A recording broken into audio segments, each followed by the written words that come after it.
नमस्कार दोस्तों, आपका आपके चैनल प्रभा चिंतन में स्वागत है।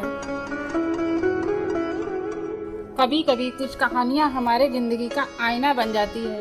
वो हमें हमारी ही छुपी हुई भावनाओं से मिलवाती है। ऐसी ही एक कहानी है गुनाहों का देवता। यह कोई आम प्रेम कहानी नहीं है। ये उस मोहब्बत की दास्तान है जो बेआवाज थी लेकिन दिल की हर धड़कन में गूंजती रही। जिसने सब कुछ किया, सच्चा प्यार, त्याग, इज्जत, लेकिन सिर्फ खुद के लिए नहीं बल्कि उस इंसान के लिए जो खुद गुनाहों का देवता बन गया। धर्मवीर भारती जी की यह कालजयी कृति सिर्फ एक उपन्यास नहीं, एक अनुभव है। एक ऐसा अनुभव जो आपको भीतर से झकझोर देगा, आपके मन के सबसे कोमल कोनों को छू जाएगा। अगर आपने किसी से दिल से प्यार किया है, कभी किसी को खोकर भी मुस्कुराया है या कभी अपनी भावनाओं को खुद से छुपाया है, तो यह कहानी आपकी ही कहानी है। आइए इस सफर पर चलें, जहाँ सच्चा प्यार है लेकिन कबूल नहीं, जहाँ पास होने के बाद भी दूरियां हैं, जहाँ हर भाव, हर खामोशी एक गहरी चीख बन जाती है। गुनाहों का देवता एक ऐसी प्रेम गाथा जो कहती कम है, महसूस ज्यादा है।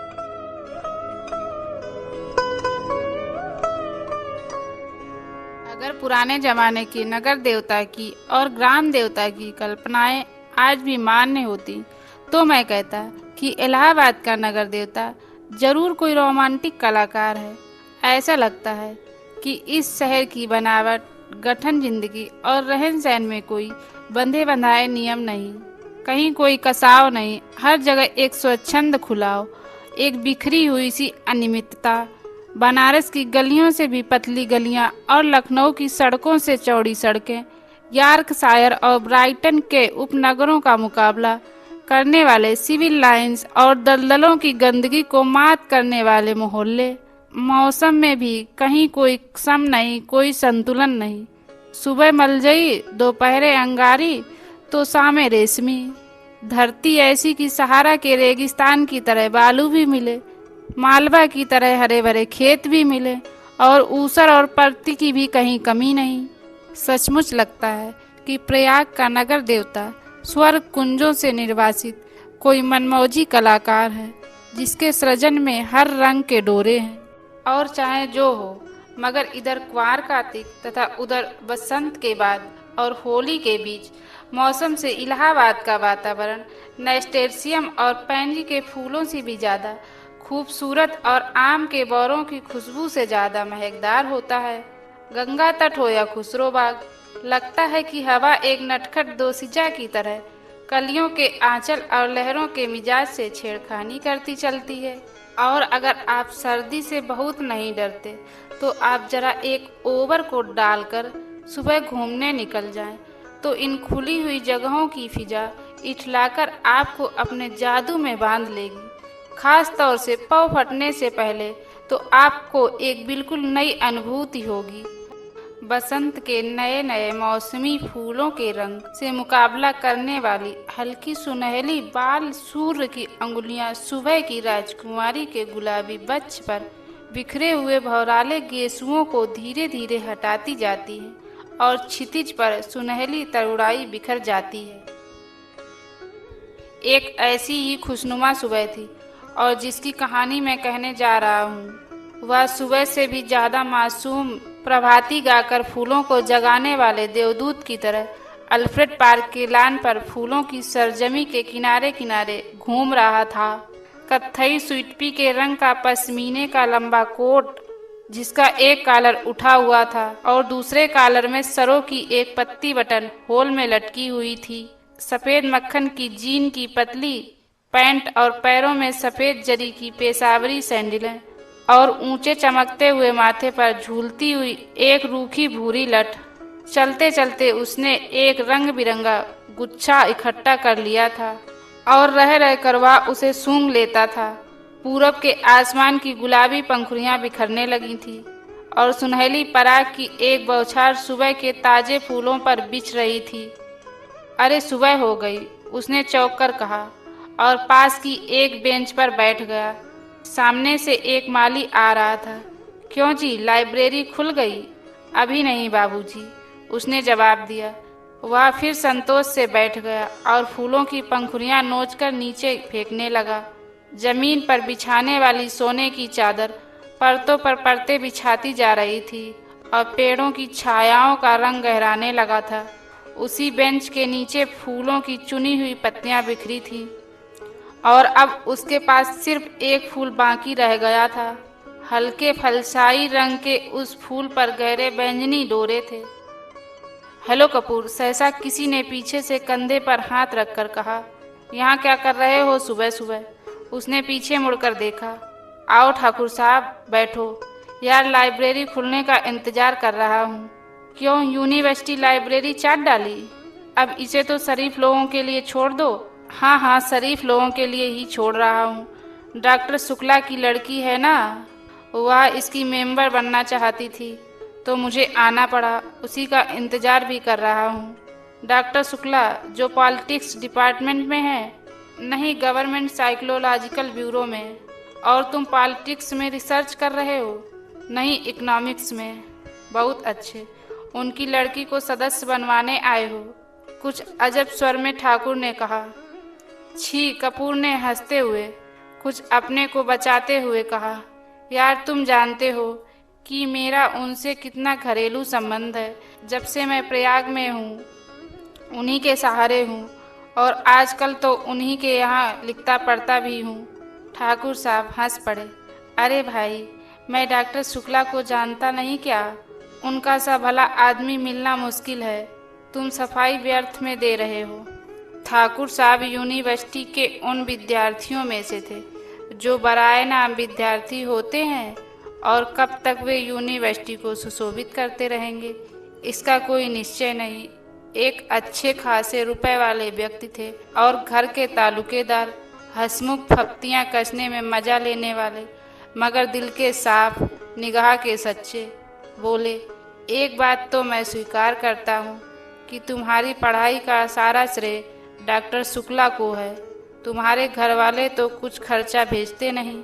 नहीं, उनसे अलग ही होकर आया था। समझ लो कि इन्होंने किसी न किसी बहाने मदद की है।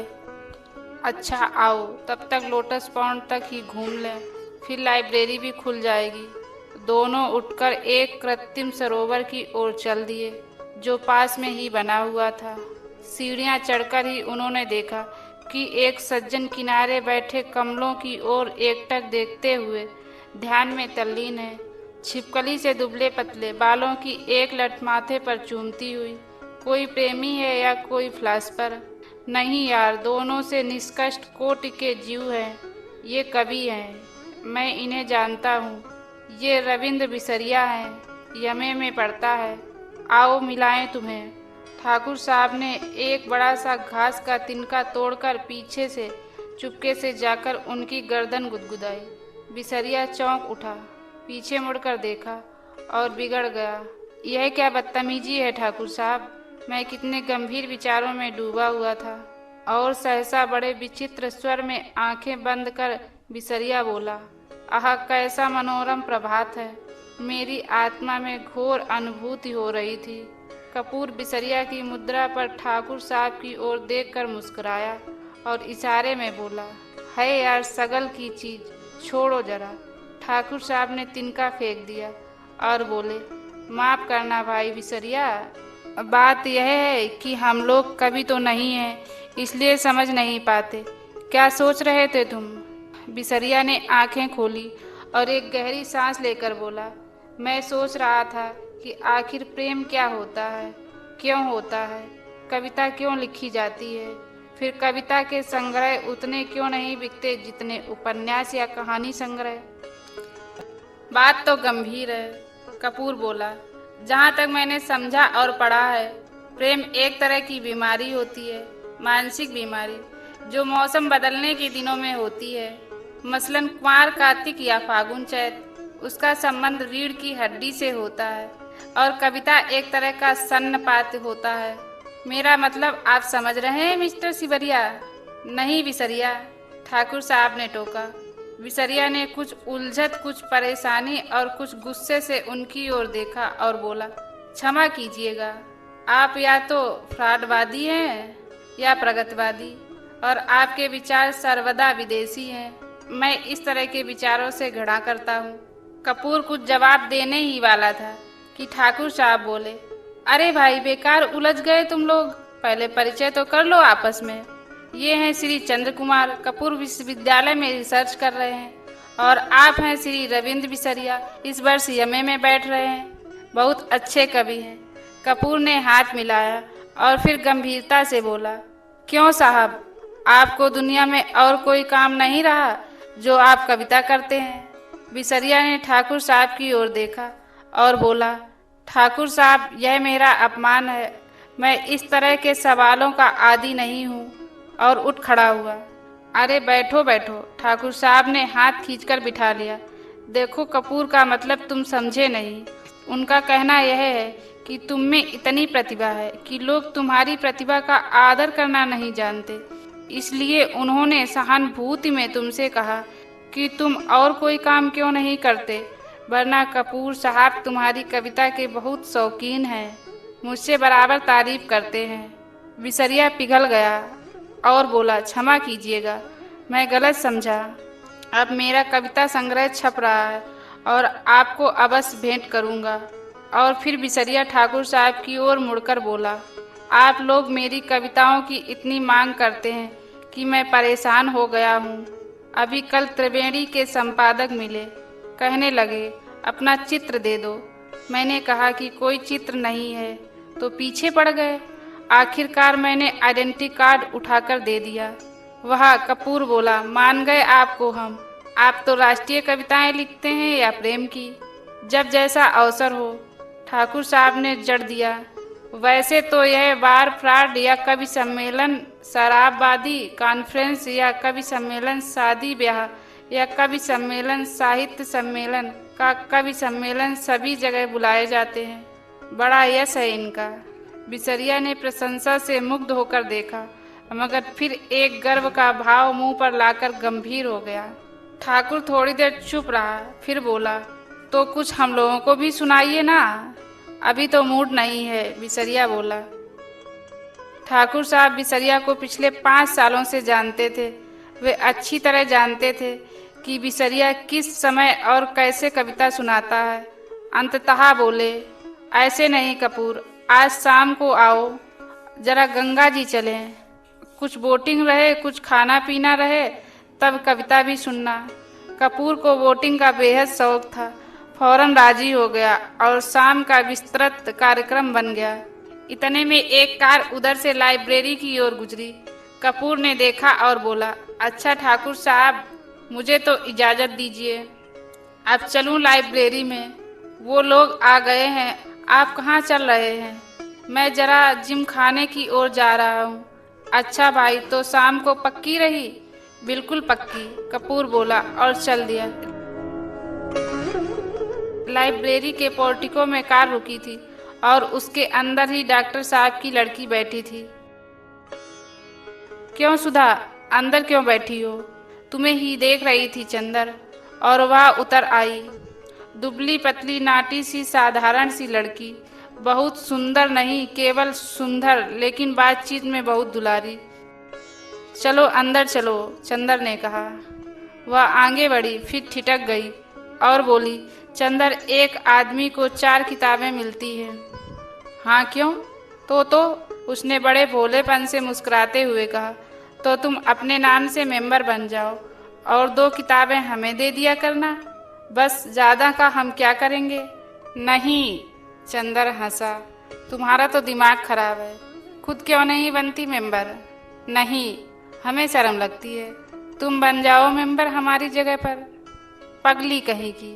चंदर ने उसका कंधा पकड़कर आगे ले चलते हुए कहा, वाह रे शर्म, अभी कल को ब्याह होगा तो कहना हमारी जगह तुम बैठ जाओ चंदर।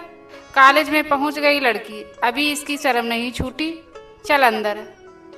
और वह हिचकती ठिठकती झेपती और मुड़ मुड़कर चंदर की ओर रूठी हुई निगाहों से देखती हुई अंदर चली गई। थोड़ी देर बाद सुधा 4 किताबें लादे हुए निकली। कपूर ने कहा, लाओ मैं ले लूं?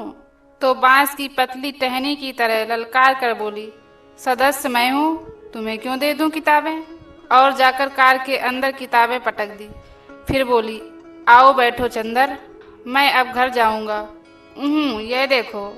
और उसने भीतर से कागजों का एक बंडल निकाला और बोली, देखो, यह पापा ने तुम्हारे लिए दिया है। लखनऊ में कॉन्फ्रेंस है ना, वहीं पढ़ने के लिए यह निबंध लिखा है उन्होंने। शाम तक यह टाइप हो जाना चाहिए।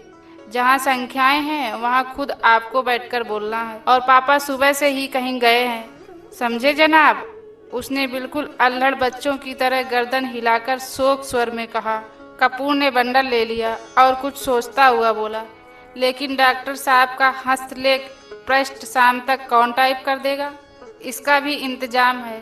और अपने ब्लाउज में से एक पत्र निकालकर चंदर के हाथ में देती हुई बोली, यह कोई पापा की पुरानी ईसाई छात्रा है, टाइपिस्ट। इसके घर मैं तुम्हें पहुंचाए देती हूँ। मुखर्जी रोड पर रहती है यह, उसी के यहाँ टाइप करवा लेना और यह खत उसे दे देना। लेकिन अभी मैंने चाय नहीं पी। समझ गए। अब तुम सोच रहे होगे कि इसी बहाने सुधा तुम्हें चाय भी पिला देगी। मेरा काम नहीं है यह जो मैं चाय पिलाऊं, पापा का काम है यह। चलो जाओ। चंदर जाकर भीतर बैठ गया और किताबें उठाकर देखने लगा। अरे चारों कविता की किताबें उठा लाई, समझ में आएंगी तुम्हारे। क्यों सुधा? नहीं, चिढ़ाते हुए सुधा बोली। तुम कहो तुम्हें समझा दें? इकोनॉमिक्स पढ़ने वाले क्या जाने साहित्य। अरे मुखर्जी रोड पर ले चलो ड्राइवर, चंदर बोला। इधर कहाँ चल रहे हो? नहीं, पहले घर चलो, सुधा बोली। चाय पी लो तब जाना। नहीं, मैं चाय नहीं पीऊंगा, चंदर बोला। चाय नहीं पीऊंगा? वाह वाह। सुधा की हंसी में दूधिया बचपन छलक उठा। मुंह तो सूख कर गोभी हो रहा है। चाय नहीं पिएंगे। बंगला आया तो सुधा ने महाराजिन से चाय बनाने के लिए कहा और चंदर को स्टडी रूम में बैठाकर प्याले निकालने के लिए चल दी।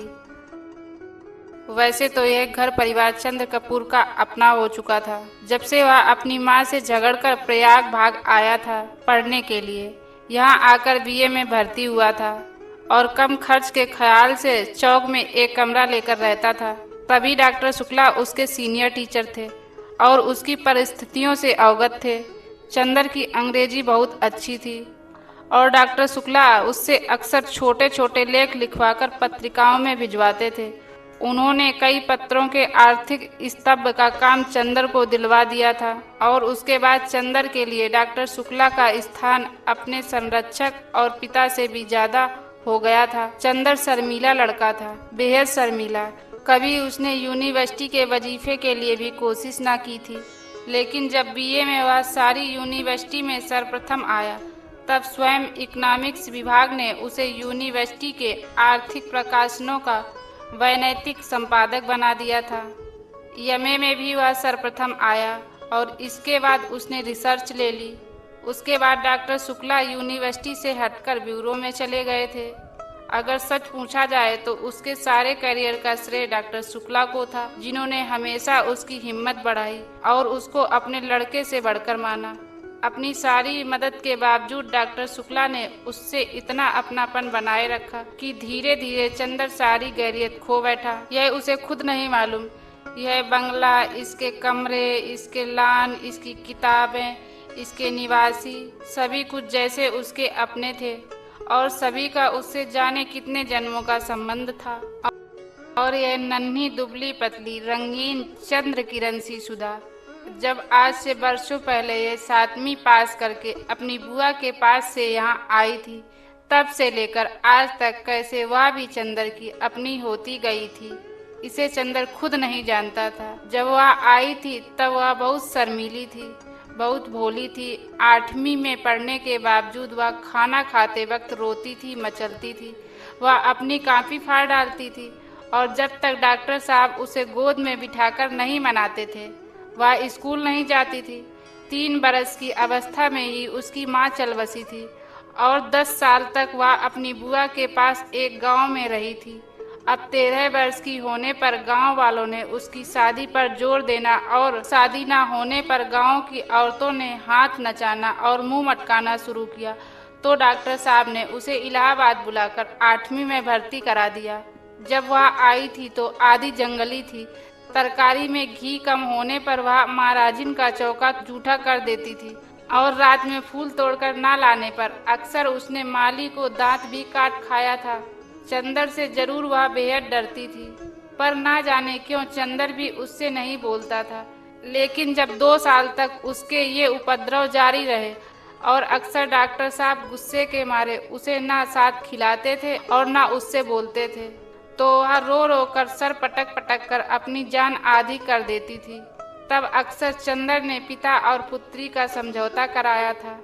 अक्सर सुधा को डांटा था, समझाया था, और सुधा घर भर से अल्लड़ पुरवाई और विद्रोही झोंके की तरह तोड़ फोड़ मचाती रहने वाली सुधा चंदर की आंख के इशारे पर सुबह की नसीम की तरह शांत हो जाती थी। कब और क्यों उसने चंदर के इशारों का यह मौन अनुशासन स्वीकार कर लिया था, यह उसे खुद नहीं मालूम था। और यह सभी कुछ इतने स्वाभाविक ढंग से इतना अपने आप होता गया कि दोनों में से कोई भी इस प्रक्रिया से वाकिफ नहीं था, कोई भी इसके प्रति जागरूक न था। दोनों का एक दूसरे के प्रति अधिकार और आकर्षण इतना स्वाभाविक था जैसे शरद की पवित्रता या सुबह की रोशनी। और मजा तो यह था कि चंदर की शक्ल देखकर छिप जाने वाली सुधा इतनी ढीठ हो गई थी कि उसका सारा विद्रोह, सारी झुंझलाहट, मिजाज की सारी तेजी, सारा तीखापन और सारी लड़ाई झगड़ा सभी एक तरफ से हटकर चंदर की ओर केंद्रित हो गया था। वह विद्रोहिनी अब शांत हो गई थी, इतनी शांत, इतनी सुशील, इतनी विनम्र, इतनी मिष्ट भाषणी कि सभी को देखकर ताज्जुब होता था। लेकिन चंदर को देखकर जैसे उसका बचपन फिर लौट आता था। और जब तक वह चंदर को खिजाकर छेड़ लड़ नहीं लेती थी, उसे चैन नहीं पड़ता था। अक्सर दोनों में अनबोला रहता था। लेकिन जब 2 दिन तक दोनों मुंह फुलाए रहते थे और डॉक्टर साहब के लौटने पर सुधा उत्साह से उनके ब्योरों का हाल नहीं पूछ लेती थी और खाते वक्त दुलार नहीं दिखाती थी, तो डॉक्टर साहब फौरन पूछते थे, क्या चंदर से लड़ाई हो गई क्या? फिर वह मुंह फुलाकर शिकायत करती थी। और शिकायतें भी क्या होती थी। चंदर ने उसकी हेड मिस्ट्रेस का नाम एलिफेंटा रखा था, या चंदर ने उसको डिबेट के भाषण के पॉइंट नहीं बताए, या चंदर कहता है कि सुधा की सखियां कोयला बेचती हैं। और जब डॉक्टर साहब कहते हैं कि वह चंदर को डांट देंगे, तो वह खुशी से फूल उठती और चंदर के आने पर आंखें नचाती हुई चिढ़ाती थी, कहो कैसी डांट पड़ी। वैसे सुधा अपने घर की पुरखिन थी। किस मौसम में कौन सी तरकारी पापा को माफिक पड़ती है, बाजार में चीजों का क्या भाव है, नौकर चोरी तो नहीं करता, पापा कितने सोसाइटियों के मेंबर हैं, चंदर के इकोनॉमिक्स के कोर्स में क्या है, यह सभी उसे मालूम था। मोटर या बिजली बिगड़ जाने पर वह थोड़ी बहुत इंजीनियरिंग भी कर लेती थी। और मातृत्व का अंश तो उसमें इतना था कि हर नौकर और नौकरानी उससे अपना सुख दुख कह देते थे। पढ़ाई के साथ साथ घर का सारा कामकाज करते हुए उसका स्वास्थ्य भी कुछ बिगड़ गया था और अपनी उम्र के हिसाब से कुछ अधिक शांत, संयम, गंभीर और बुजुर्ग थी। मगर अपने पापा और चंदर इन दोनों के सामने हमेशा उसका बचपना इठलाने लगता था।